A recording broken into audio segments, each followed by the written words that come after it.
Hey, it's your girl Chayuta, aka Phoenix Rising Afro R&B artist, and I'm live on RV Unmute. Let's go. Then I grab my crown. You can call me GPS, but the way I took it sense, I'm walking on the edge. Yeah, so I mean, for me, it's quite an interesting story because I never knew I had the talent when it came to singing, like at all. I used to play around with lyrics and everything in the house, but it was when I was in primary school, my music teacher discovered my voice, and he decided to take it upon himself to call my mom and pressurize my mom, like really like, you know, your daughter has this talent, so let's not let go of this. And you know, then my mom was like, you know, if this is something you really want to do, then let's go for it. But as I said, I didn't know I could sing. Nobody in my family really sings. My mom can't sing, sorry mommy. But my great grandma did have you know, talent when it came to singing. So my grandma always says that it makes sense that, you know, the vocals came from there. And I mean, ever since I started as a classical music artist. Yeah, classical, I know. And but with classical music, everything is too scripted. You know, you can't really experiment, let me put it like that. So then I realized that I wanted to experiment with my lyrics, you know, my voice, and I decided to go into Afro beats and Afro R&B. And I mean, since I started, I can't imagine myself stopping, so yeah. Right, so was there a case where, besides probably nobody being a musician in the family, just your grandmother, was there any case where you always listened to music, or there was radio on, and so then that's how you kind of fell in love with music? Was there any case like that? Yeah, I mean, I was always exposed to music from a young age. I mean, even when my mom was dropping me off at school, she was always playing all these R&B songs. I mean, from the likes of Alicia Keys, Akon, Usher, even way back to like Whitney Houston and Michael Jackson. So I was always really, really exposed to music. So that also, it's, you know, it made sense when I discovered the passion for music. I mean, as I said, some of the songs I was singing as a 7-year-old, I should not have been singing them at all. But I mean, yeah, I think that was, you know, a very positive impact in my whole career choice. I mean, being exposed to different sounds, different genres at a very, very, very young age. So yeah. Okay, so you making like music at the moment, what would inspire you to make that kind of sound? I mean, for me, I normally, when it comes to my writing, I normally talk about things that, you know, I have experienced. I know people are going to say, so the love songs, dear, what's up? But I beg, let's not go into that one. But yeah, when it comes to music, it's about, you know, not only things that I have experienced, but things that I have seen, you know, being young also. One thing I'm always saying is that I'm very, very close to my family, so they tell me about like their experiences, like in certain situations and all those kind of things, and I actually use that, you know, as topics. But in other cases, so I listen to a lot of artists as well and see the way that they write, the way that they add their sounds and, you know, their creativity. So that's where my inspiration comes from. How was schooling like, and knowing that you had some talent in you, but then because of education, it had to be on hold? Yeah, I mean, I think that was the most stressful part in my whole career because, you know, it's one thing about being young is you're supposed to work towards what you want to be in the future. And I already found what I wanted to do in the future, but I didn't have the opportunity to, like, you know, balance it because school, especially in Ghana, is tough. It's very, very tough. So balancing it with, you know, being a creative. My mom was always, I mean, she, as I said, is very, very supportive. And we did have cases where I had important performances and we had to pretend like, you know, we had a family emergency, but it was actually, you know, something to do with my career. And when I also look back at those times, you know, it just makes me even more grateful for the support system that I have. And I'm always telling, especially the schools, that when they see students who have, talent and passion and everything, they should find a way to help the student balance, because a lot of people, me like that, I'm always saying that what I have gained from being an artist, the doors that it has opened for me, the people that I have performed in front of. I mean, a lot of people in the normal sector too that want to get to that stage, it's a longer process and everything. So I mean, it's the same. Being a creative is the same. It has the same importance and the same advantage as being a doctor or an architect and all those kind of things. So I mean, they should be an equal thing. Like, yeah. All right. So you spoke about talent and passion, and I know that you represented in helping out with Sky Girls. Yeah. And so what was your role in that setting, and how did you influence the ladies or the young ladies at that time? So Sky Girls was one of the first deals that I landed, and for me it was a big deal for me because I always used to follow Sky Girls, so I was a huge fan. And I really liked what they stood for, the whole campaign, the whole confidence thing and everything going on there.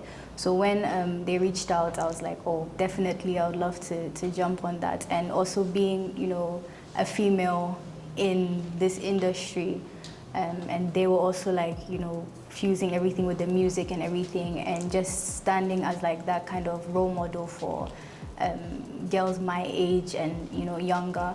I mean, it was definitely something that I think all the female artists should look into, being a positive role model for the younger ones, because I mean, why not encourage young girls to follow their dreams and not be afraid to like voice out what they stand for in life. So I mean, it's something that I'm never going to forget as my career goes on, and something that definitely, if they would want to partner, like in the near future, I would go back to that as well.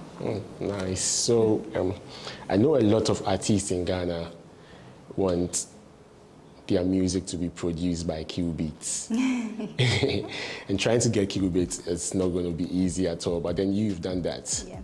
How was the experience like? I mean, it was an amazing experience because, I mean, Q-Beats he's Kill Beats. You don't really have to say much about that. He's one of the top people in the industry. And it's the fact that he heard my voice, he saw my talent, and he saw the drive that I had. And immediately, the whole approach came. He was like, okay, let's work and let's see what we can do. And aside that, it's also when we put the song out, it was the fact that he was also engaging in the promo. He also put it on his socials. Because, that's a lot of things that people suffer with here in this industry. When you collaborate, it's a high possibility that, the people on the track, from producers to artists, they don't join in on the promotional aspects. So that was, a really, really amazing feeling for me. And we still have that amazing relationship. I mean, if definitely I'm going to work with him again. And yeah, he's just one call away and vice versa, so yeah.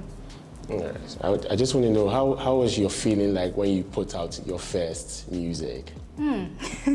My first, I mean, that was also when I was still in school, and it was during, I think, the summer break. It wasn't an Afrobeat song, it was trap along that line, yeah. And when we reopened, just like the feeling of seeing my friends and even my seniors actually singing the song, like the lyrics of the song, I was actually questioning myself whether they were mocking me or it was like genuine support, because I was like, okay. And I mean, it was an amazing feeling, and it's definitely something that I will remember throughout, because I mean, your first project is the one that definitely carries a lot of weight. And back then, so I didn't know, me and my team, we didn't know what we were doing, actually. We're just beginning. So the fact that at the beginning it was making an impact, it's an amazing thing. Yeah. So how has the progress been like from that time? Oh, I mean, we've done a lot, we've learned a lot, we've made a lot of mistakes. And I think that's the most important thing about being in this space, making your mistakes, then reflecting and getting a lot of, critics from that. Not all the critics that you get are necessarily negative, and I had to really adjust to that. I always thought that when people come and tell you, okay, maybe do it this way or do it that way, it's like they're attacking me. And the same for my team as well. So I feel like I've definitely evolved as an artist, as a creative. My confidence level has gone really, really high from when I started, and there's definitely a lot more work to do. And as I said, I'm open to learning, and hopefully the mistakes, we can tone it down a bit, because sometimes it's stressful. But yeah, I mean, there's just more things to come in terms of, the learning process, being in this career. Yeah. So I watched the video of you, and you were talking about how it was kind of weird to be in a video shoot, and how has the change been? Because I mean, anybody that knows me as a person knows that I used to be a very shy, timid person. I hated cameras, and it was so bad. I wouldn't speak unless spoken to, especially, which was not a good trait. But with the whole video shoot aspect, I mean, I've really learned how to be comfortable with the camera, like being in front of the camera.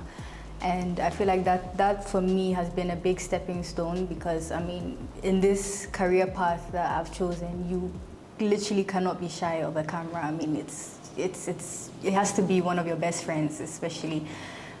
So I mean, I'm really, really happy that I got that, shyness out. And when I look back at my old video shoots, I cringe. I mean, I can't look at I really can't. But when it comes to that aspect too, I mean, I am getting, better with that. A lot of people have actually approached me in terms of acting and the rest. Maybe one day. It's a work in progress. But yeah, I'm just excited for, just me to work on myself, as I said, as an artist, and in different aspects of being an artist as well.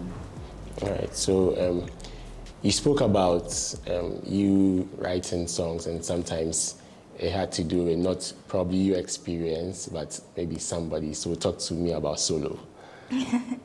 Yeah, I mean, solo, I mean, a lot of people still contact me saying that they love that song. So solo was actually written by Jupiter. We had a whole studio session, and he came up with, because that time, as I said, because I wasn't so confident, I wasn't really comfortable with writing lyrics, especially. A lot of people told me, your writing is not, I still get that even today, but now I really don't care, to be very, very honest. It's your opinion. Me, I like my writing, so please. But with solo, I mean, it's, when you hear it, it's a love song. I took it as a kind of love story that I would like to, experience in the near future. So that helped me put in the emotions when recording, during the recording process. And as I said, Jupiter was really, really amazing in coaching me on writing and how to, just express yourself without thinking about what other people will say. Because the first thing, and he was right, the first thing that people used to ask me was, but you're 16, I think I was about 16 when we recorded that, 16, 17-year-old girl, and you're singing about a typical love story. What do you know about love? And I'm like, Charlie, Jupiter said I should sing it, so I sang it. Yeah, you were speaking about 2024, so into the year. So yeah. Let's get what you were saying. So ending of 2024, I said that for 2025, Chayuta, the brand Chayuta is coming back harder, because during 2024 I left my label. So there were a lot of setbacks, a lot of, delays and everything. So 2025 was a reintroduction, me as a brand, as a creative, as a person. And I've worked on a lot of songs with a lot of producers. I've done a lot of songs with Phantom, Nigeria's Best. I'm working on an EP. Actually, the EP is basically done, and we're dropping that in the next few months. In the next few months, yes. And I mean, I'm super excited about that. I dropped, my latest single, GPS, and I'm dropping another single, which is the introduction to the EP. So I mean, there's definitely going to be, I'm expecting a lot of buzz to be on, Chayuta. And, just back-to-back releases, videos, and this time, like, we're not slacking. I mean, we're not going to let people, come in and try and tell us, what to do, and then it's going to go wrong. Amazing songs, and have good features on the EP. I'm really excited about that. That one, they don't ask me, I'll not tell you. I know you want to ask me, but I won't. I just want to ask this question. So your mom's your manager, right? Yes. How is the managerial skills? She being your mom, and then this is the creative space, the music industry. How does that go?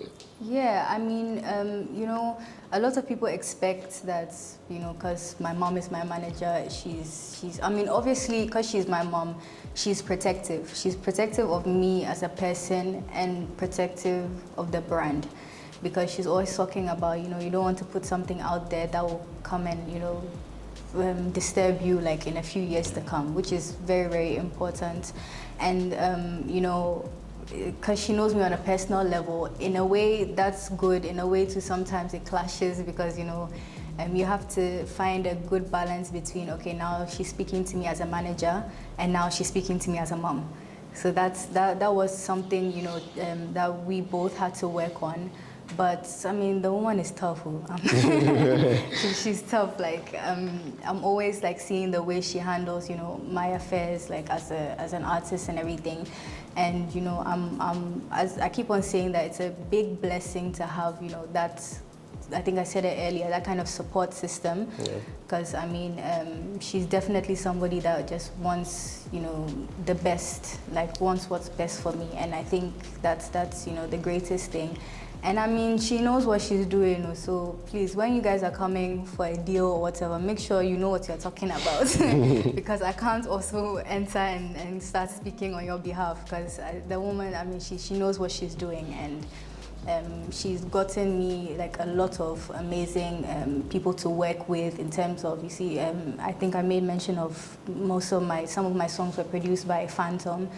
And that was just like her networking, her just doing what, she does best. And it would definitely come, But, just, as I said, just being recognized as an international artist, not only an African artist, but international, like global. I want to put, Afro R&B, Afrobeats on the map globally, because that's one thing I'm always saying, that if I get to a certain point, it's not only me that like I'm putting globally. I'm definitely going to do my best to put a lot of the upcoming or the fast rising artists like on that global platform, because I've had my fair share of wanting support from particular people, and then they overlook you, and it's not fair. And yeah, and as I said, just my projects being like, global and all those kind of things, and I know it will definitely happen with the hard work and dedication and that I'm putting in, and my team they're putting in. Definitely, Chayuta's brand is going to be a big one and solid. Exactly. So, with where Chayuta has gotten to now, I'm sure she's having a lot of fans that look up to her, and so. If she can just watch the camera and just say something to her fans. Yeah, I'm always saying that, the new fans that I'll get like after this video goes out, welcome to the team, welcome to the fan base. And if you have a passion, if you have a dream, honestly go for it. Don't listen to all the negativity around you. The only person that can tell you can't do something is yourself. Immediately your mind accepts that, I can't do something, that's when it ends. So just go for it. Hard work really does pay off, and be humble. You can call me GPS, but the way I took it sense.